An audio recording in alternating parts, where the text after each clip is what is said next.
take surfing lessons with you. In July 2025, we successfully travel hacked Niagara Falls.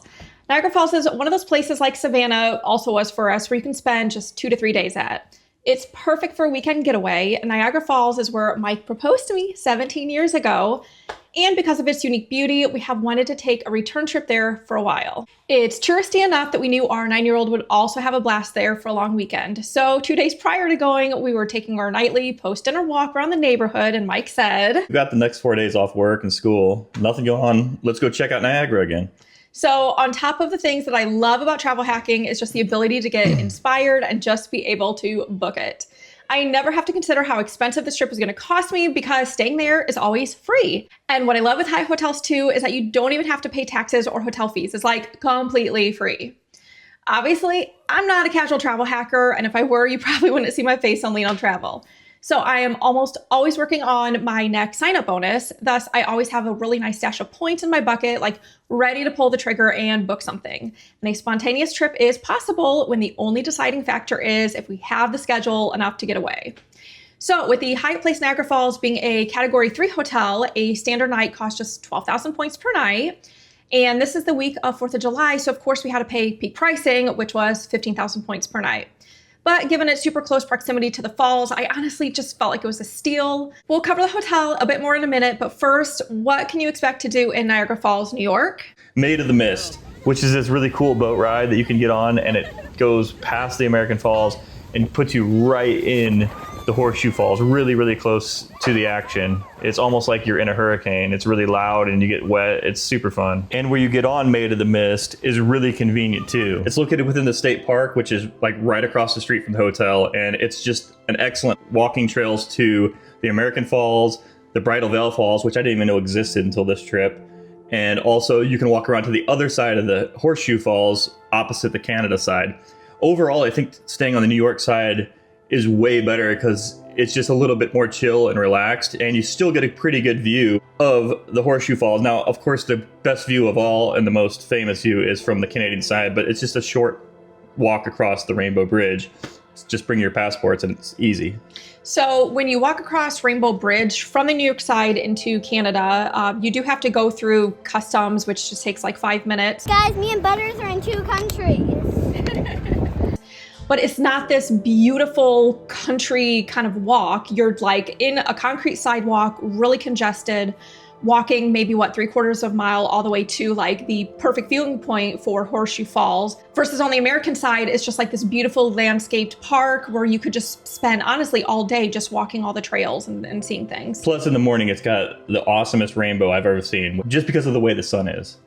So also on the US side, in the state park is Cave of the Winds. We didn't do this because it's basically the same price as Maid of the Mist, which is $30 per person, and provides like the same exhilarating feelings as a boat ride being like right up next to the falls.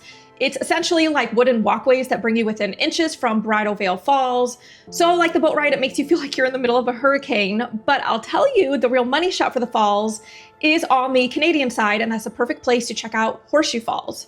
To get to this viewing spot, like we mentioned before, you'll need to walk across the Rainbow Bridge with your passport and then along a Canadian sidewalk, which is about a 15-minute walk.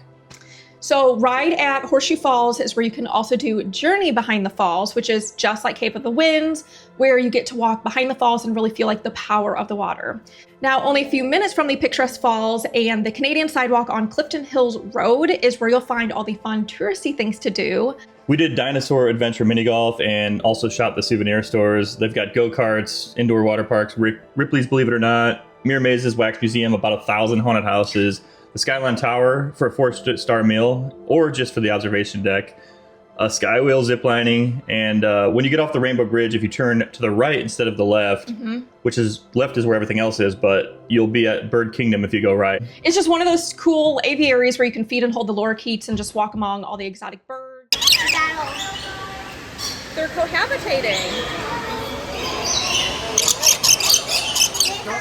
It was also pretty cheap at just $27, I think, for 3 of us in Canadian dollars. Plus just $11 for the 3 of us to feed and hold the lorikeets. In general, I think 1 to 2 days is about ideal for this type of trip. There's not quite enough to do to spend more than 2 nights there. Yeah.